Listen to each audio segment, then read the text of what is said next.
Welcome to the wedding of Kelly and Gary. They put together this slideshow to give you a more complete understanding of how they got here, and asked me to narrate it because, well, I'm British, and everyone knows any story is more romantic when told by someone who sounds like me. They first met in 1986. Gary, as editor of the student newspaper at this very university, recruited Kelly to write for it. They worked together for a year and became friends. Mentor and mentee.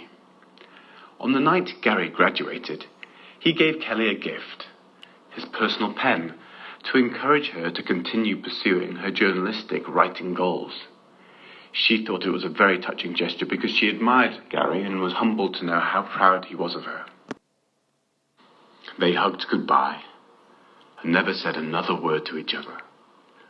Until February the 13th, 2016.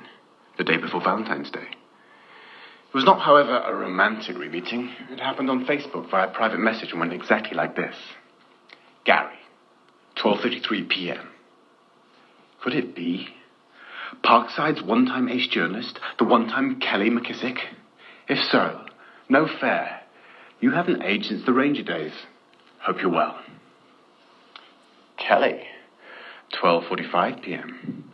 Indeed it is. Blast from the past, Gary. I'm at the Miami boat show at the moment. Let's catch up soon. Thanks for finding me. Over the next several days, they shared a lot, all through the communication tool that first brought them together, words on a page, or in this case, a computer screen. Gary talked about going into treatment for alcoholism in 1997 and the 19 years of sobriety that have followed. He talked about coming to faith in Christ that same year, a decision he credits with saving his life and making it worth saving.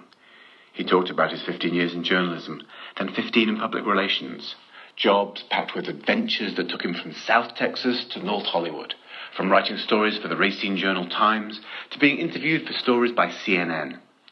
He talked about his love for all things Cubs and Packers, the honor and joy as a man with no biological children of becoming a surrogate father to a beautiful young girl, now woman, named Heather, and of his lifelong fascination with superheroes. Kelly wrote about her path of journalism and corporate marketing that led her to her current role as general manager of Martin Flory Group, a public relations firm catering to the boating, outdoor and RV markets. She wrote about Alyssa and Hunter, her two teenage children of whom she was very proud. Smart, funny, passionate, caring, and sassy kids who were the stars of her home life she called the circus. She wrote about her appreciation of the beauty of nature, how she could get lost in the stars, moved by the clouds, inspired by a sunset. She wrote about how much she loved to travel and experience different cultures, like to drive fast, preferably while jacketed in leather, and kissed a dolphin once. As they typed back and forth, more than 40,000 words in less than a week, they found sensitivity and solace, compassion and understanding on the other end of the keyboard.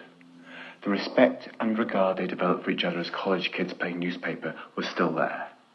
But as the keystrokes and thumb clicks mounted, they discovered something else was there too. Romance. Now, if this were a movie, here's where we'd cue the montage scene of calendar pages, flipping to mark the passage of time representing the relationship they've built. It would be a montage scene because, let's face it, you're probably sick of even my voice by now. And how many more photos of the two of them can you really look at? Besides, there's a party to get started. So let's salute Gary and Kelly with something from my countryman, William Shakespeare, who knew a little about romance. And when love speaks, the voice of all the gods makes heaven drowsy with the harmony. Congratulations, Mr. and Mrs.